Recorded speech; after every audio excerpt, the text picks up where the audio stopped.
Fala, meus queridos, como é que vocês estão, hein? Deicon Silva com mais um vídeo, sejam todos muito bem-vindos. Hoje é segunda-feira, dia 30 de dezembro, véspera da véspera, e de antemão já peço desculpas aí nos últimos dias, porque tá uma correria só. Acredito que para todo mundo nesse fim de ano, né? Principalmente pro desgoverno, que agora vai ter que lidar com mais uma bomba no seu colo. A gente vai falar sobre isso.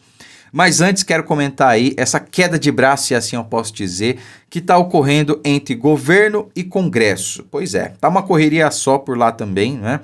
Na verdade, a treta é entre governo Lula e Congresso, né? Não é Flávio Dino e Arthur Lira, porque vai prender o Lira, tem que explicar as emendas, eu vou bloquear, o Lira vai lá e dobra a aposta, vai para cima do Dino, aí libera as emendas, que não sei o quê. Bom, o que está acontecendo, para resumir para vocês, é o seguinte, né? A gente sabe que o desgoverno Lula está desgastado. Eles não têm mais a força política que tinham, né? Pelo menos lá em 2022, porque o resultado das eleições de 2024 mostram isso, né? O PT saiu simplesmente devastado. E aí isso reflete justamente em decisões na Câmara, porque a gente sabe que quem vai suceder Arthur Lira como presidente da Câmara dos Deputados é Hugo Motta. Isso não é segredo para ninguém, tá? É um jogo de cartas marcadas, é assim que funciona. Eu não gosto, mas é assim que funciona. Essa é a regra do jogo, tá, pessoal?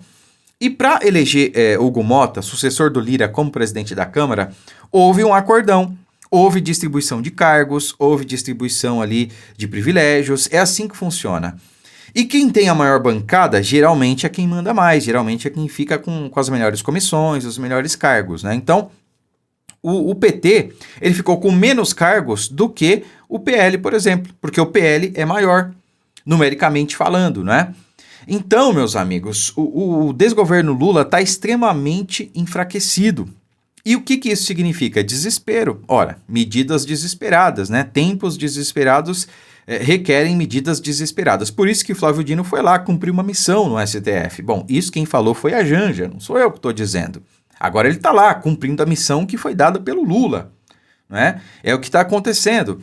Então, meus amigos, quando o Hugo Motta for eleito presidente da Câmara, ele vai colocar em pauta o que foi acordado para que ele chegasse lá. Dentre eles, né, dentre os acordos estão o PL da anistia, talvez a reversão da inelegibilidade do presidente Bolsonaro e, sei lá, de repente, o compromisso de barrar certas pautas que são importantes para o Brasil, né, e que o desgoverno Lula não gostaria de aprovar. Então é por isso que está ocorrendo aí essa queda de braço entre o desgoverno Lula e o Congresso, especialmente Arthur Lira, tá bom?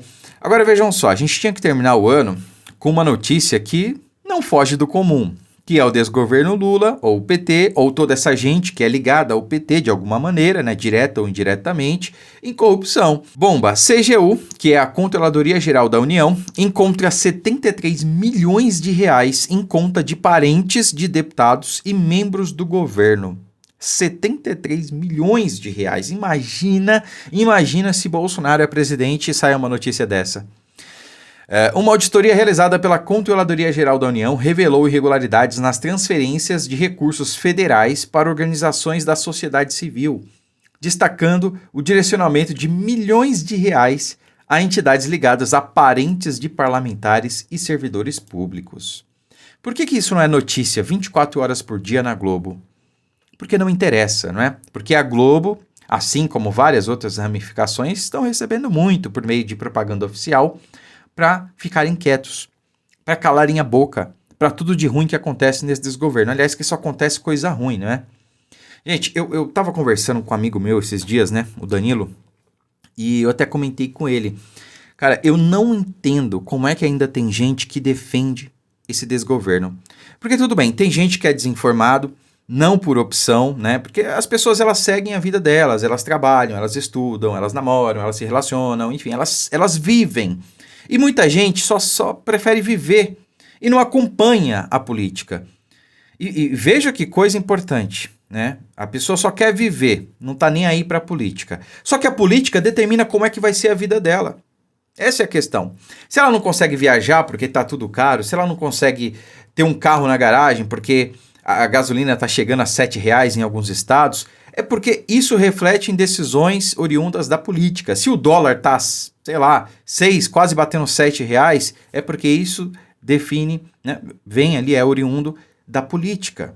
E aí eu estava conversando com esse meu amigo, grande abraço Danilo, e ele me citou um exemplo que cabe exatamente o que está acontecendo no Brasil hoje. Ele falou, Deicon, é o seguinte, o Brasil é um navio que está afundando, né? Tem um rombo no casco do navio, ele está afundando rápido, e tem, sei lá, cerca de 1.000 pessoas dentro desse navio, né? Para exemplificar o que é o Brasil hoje. O Brasil é um navio que está afundando, está com um rombo no casco. Daí dessas 1.000 pessoas que estão dentro do navio, 300, talvez um pouco mais, né? Mas para arredondar, para facilitar, 300 pessoas estão lá tentando fazer um reparo para o navio não afundar. Estão tentando tampar o rombo no casco, né? Tem outras 300 que estão abrindo um outro rombo do outro lado do navio. Então, 300 estão do lado direito do navio, tentando tampar o rombo do casco. E tem outras 300 tentando abrir outro rombo do outro lado do navio, do lado esquerdo.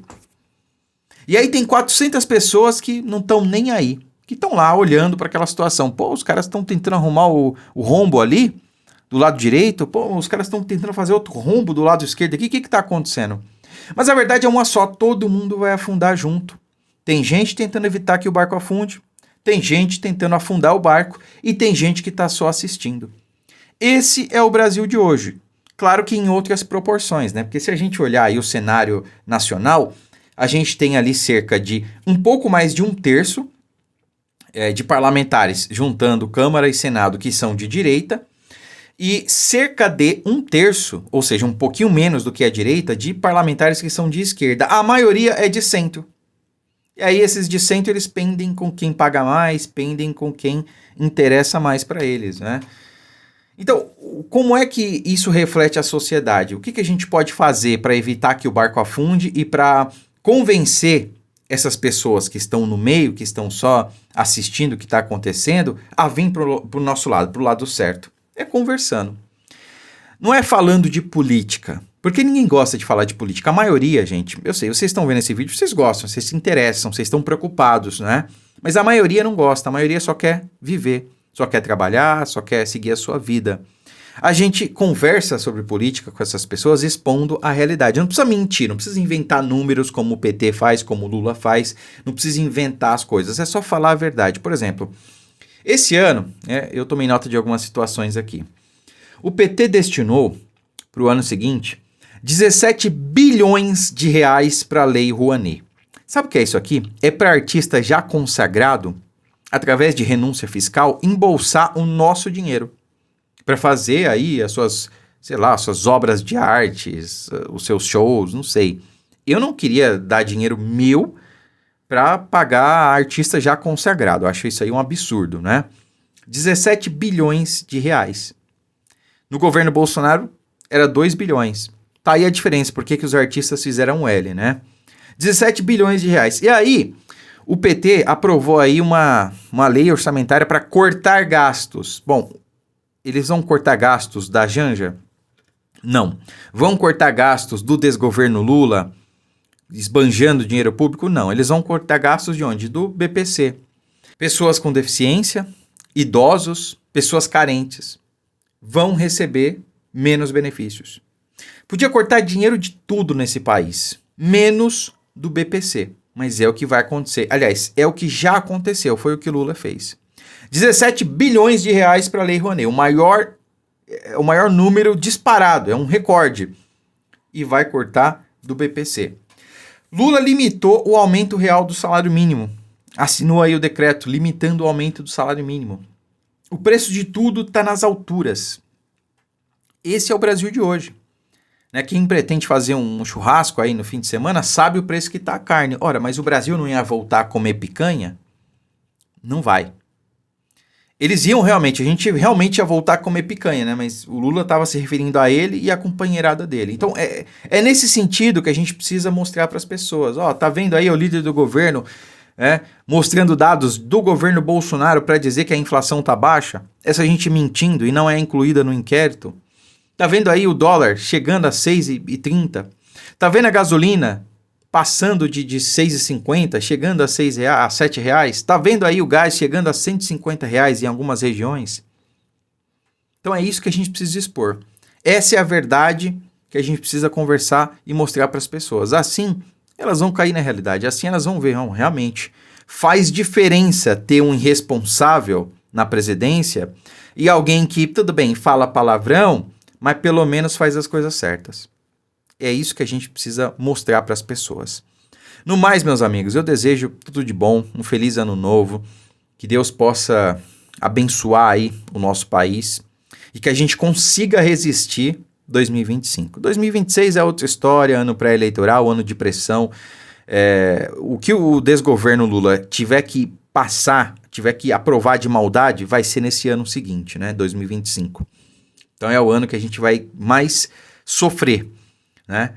E eu espero que a gente consiga atenuar o que está por vir, né? Que Deus possa abençoar a todos e principalmente o nosso Brasil.